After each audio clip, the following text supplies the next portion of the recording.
ജനങ്ങൾക്ക് വേണ്ടി എന്തെങ്കിലുമൊക്കെ ചെയ്താൽ മതിയെങ്കിൽ നിങ്ങൾക്ക് കോൺഗ്രസ് ആകാം. അതല്ല, നാടിനും നാട്ടുകാർക്കും ഏറ്റവും മികച്ചത് തന്നെ ലഭിക്കണമെന്ന നിർബന്ധമുണ്ടെങ്കിൽ നിങ്ങൾക്ക് ഇടതുപക്ഷമാകാനേ പിണറായി വിജയനാകാനേ സാധിക്കൂ. പറഞ്ഞു വരുന്നത്, മുണ്ടക്കൈ ചൂരൽമല ഉരുൾപൊട്ടലിൽ ദുരിതബാധിതരോടുള്ള കോൺഗ്രസ് തുടർച്ചയായി ചെയ്യുന്ന അവഗണനയെക്കുറിച്ചാണ്. ദുരിതബാധിതർക്കുള്ള പുനരധിവാസത്തിനായി കോടികൾ പിരിച്ച കോൺഗ്രസ് ഏതാണ്ട് 1.5 വർഷം കഴിഞ്ഞപ്പോൾ ഭൂമി വാങ്ങിയിരിക്കുന്നു. പിരിച്ച കാശെവിടെ കള്ളന്മാരെ എന്ന് കേരളം ഒന്നടങ്കം ചോദിക്കാൻ തുടങ്ങിയപ്പോൾ സഹികെട്ടൊരു പ്രഖ്യാപനം. കോൺഗ്രസ് വാങ്ങിയ ഭൂമിയെക്കുറിച്ച് നിങ്ങൾക്ക് കേൾക്കണോ?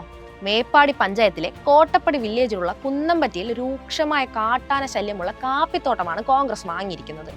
ഈ പ്രദേശത്ത് കാട്ടാന ആക്രമണത്തിൽ 2 തൊഴിലാളികൾ കൊല്ലപ്പെട്ടിട്ടുണ്ട്. ജനവാസ മേഖലയല്ലെന്നും രാത്രിയായാൽ കാട്ടാന ശല്യത്താൽ പുറത്തിറങ്ങി നടക്കാൻ പോലും പറ്റാത്ത അവസ്ഥയാണെന്നും ഈ പ്രദേശത്തുള്ളവർ തന്നെ പറയുന്നു. ഇവിടെ പലയിടത്തും കാട്ടാന പ്രതിരോധത്തിനായി വൈദ്യുതി വേലിയും സ്ഥാപിച്ചിട്ടുണ്ട്. അതായത് മനുഷ്യരുടെ ആത്മാഭിമാനത്തിന് ഒരു വിലയും കൊടുക്കാത്ത കോൺഗ്രസ്.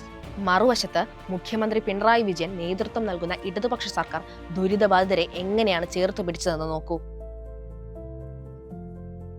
കോൺഗ്രസുകാരെ പോലെ ചിന്തിച്ചിരുന്നുവെങ്കിൽ കേവലം ഒരു വീട് വെച്ച് കൊടുത്താൽ തീരാവുന്ന ബാധ്യതയെ ഉണ്ടായിരുന്നുള്ളൂ. എന്നിട്ട് ചെയ്തതോ, ലോകത്തിന് മാതൃകയാക്കാവുന്ന പുനരധിവാസ പദ്ധതി.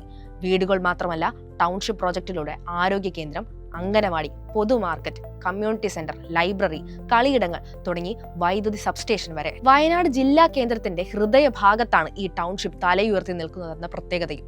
ഒരിക്കൽ മുഖ്യമന്ത്രി തന്നെ പറഞ്ഞതുപോലെ, എല്ലാം നഷ്ടപ്പെട്ടവർക്ക് ഏറ്റവും മികച്ചത് തന്നെ ഈ സംസ്ഥാനം നൽകണമെന്ന നിശ്ചയദാർഢ്യം. കോൺഗ്രസിന്റെ തട്ടിക്കൂട്ട് പുനരധിവാസത്തിൽ നിന്ന് ദൂരം ഒരുപാടുണ്ട് ഇടതുപക്ഷം യാഥാർത്ഥ്യമാക്കുന്ന ഈ സ്വപ്ന പദ്ധതിക്ക്.